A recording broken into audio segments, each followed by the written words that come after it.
అమెరికాలో ఇప్పుడు రెండు ప్రశ్నలు. మొదటిది ఏ క్షణంలో ట్రంప్ ఏం చేస్తాడనేది. రెండవది అధ్యక్షుల వారి ఫ్యామిలీ 2 ఏళ్లలో అంతంత ఎలా సంపాదించేశారు అనేది. ట్రంప్ మొదటి నుంచి కరోడ్పతినే. కానీ రెండోసారి ప్రెసిడెంట్ అయ్యాక ట్రంప్తో పాటు ఆయన గారి ఫ్యామిలీ మెంబర్స్ ఆస్తులు అసాధారణంగా పెరిగిపోతున్నాయి. మిగతా వాళ్ళు డైన్ అయిపోతూ ఉంటే ట్రంప్ ఒక్కడే అలా ఎలా వెలిగిపోతున్నాడు, అంతలా ఎలా సంపాదించేస్తున్నాడు? అల్లావుద్దీన్ అద్భుత దీపం ఏమన్నా దొరికిందా? ప్రపంచంలో ఎవరి వల్ల కాని వ్యాపారం చేస్తున్నారా? దీపం ఉండగానే ఫ్యామిలీ చక్కబెట్టేసుకుంటున్నారా? చివరి డౌటే వస్తోంది అందరికీ. ఎందుకంటే అగ్రరాజ్యంలో అధికారం చేతిలో ఉంది. ఏ రాజ్యం మీదైనా దండెత్తి అధ్యక్షుల్ని ఎత్తుకొచ్చేంత ట్రంపరితనం ఉంది. అది చాలదా అందరినీ తొక్కేసి సంపాదించడానికి? అసాధారణంగా పెరుగుతున్న అమెరికా అధ్యక్షుడు ట్రంప్ కుటుంబ ఆస్తులు చూస్తుంటే నిజాయితీగా సంపాదించుంటారని ఈ భూ ప్రపంచంలో ఎవరూ అనుకోవడం లేదు. అమెరికా అధ్యక్షుడిగా రెండోసారి ఎన్నికైన డొనాల్డ్ ట్రంప్ యుఎస్ లోని అత్యంత సంపన్న నాయకుల్లో ఒకరు. రియల్ ఎస్టేట్ వ్యాపారం నుంచి డిజిటల్ కరెన్సీ వరకు ఆయన వేలు పెట్టని రంగం లేదు. ట్రంప్ కు 19 గోల్ఫ్ కోర్సులున్నాయి. అమెరికా రియల్ ఎస్టేట్ రంగంలోనూ ట్రంప్ ప్రభావం ఉంటుంది.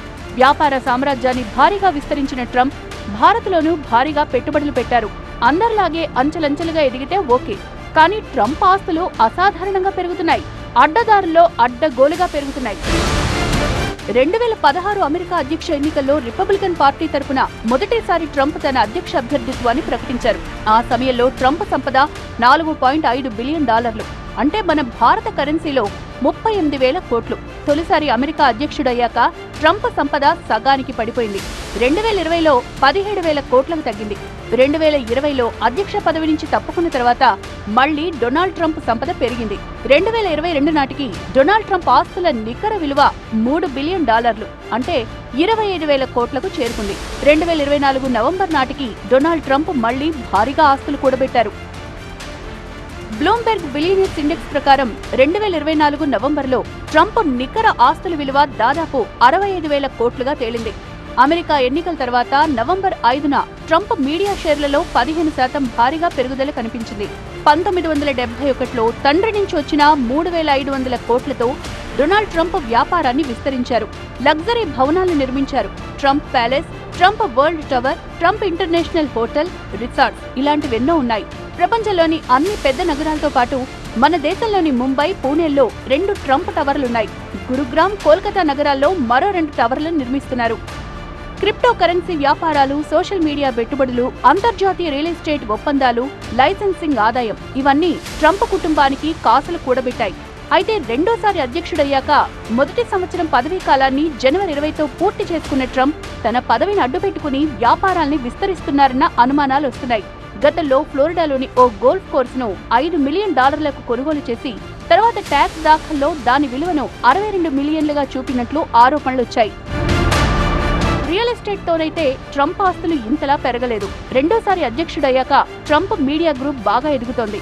తన మీడియా కంపెనీని ఎనర్జీ రంగంలోకి తీసుకొచ్చారు ట్రంప్. అయితే అణు, ఎనర్జీ రంగాల నియంత్రణ ప్రభుత్వ పరిధిలో ఉండడంతో ట్రంప్ డీల్స్ కొన్ని వివాదాస్పదమయ్యాయి. 2021లో క్రిప్టో కరెన్సీలను వ్యతిరేకించిన ట్రంప్ 2024 ఎన్నికల ప్రచారంలో దాన్ని ప్రోత్సహించారు. తన ప్రయోజనాల కోసం మళ్లీ తొక్కేస్తున్నారు. రెండోసారి ప్రమాణ స్వీకారానికి 3 రోజుల ముందే ట్రంప్ తన సొంత మీమ్ కాయిన్ ప్రారంభిస్తే ఆయన సతీమణి మెలానియా ట్రంప్ తన పేరుతో మరో కాయిన్ వదిలారు. ట్రంప్ రెండోసారి అధ్యక్షుడయ్యాక Qatar, Saudi Arabia, UAE, Indonesia, మాల్దీవుల్లో బ్రాండింగ్ ఒప్పందాలు కుదిరాయి. ఇవన్నీ ప్రభుత్వాలతో సన్నిహిత సంబంధాలు ఉన్న సంస్థలతోనే జరిగాయి. ఒక్కో ఒప్పందం విలువ మిలియన్స్ లో ఉంటుందని అంచనా. ట్రంప్ బాటలోనే ఫ్యామిలీ అంతా సంపాదనలో పడింది. డొనాల్డ్ ట్రంప్ జూనియర్ సంపద నికర విలువ ఒకే ఏడాదిలో 6 రెట్లు పెరిగింది. సతీమణి మెలానియా ట్రంప్ ఒక డాక్యుమెంటరీకి అమెజాన్ నుంచి $28 మిలియన్ తీసుకోవడం పైన విమర్శలొచ్చాయి. మొత్తానికి అడ్డెవరన్నట్లు దీపం ఉండగానే ఇల్లు చక్కబెట్టుకునే పనిలో ఉంది ట్రంప్ ఫ్యామిలీ.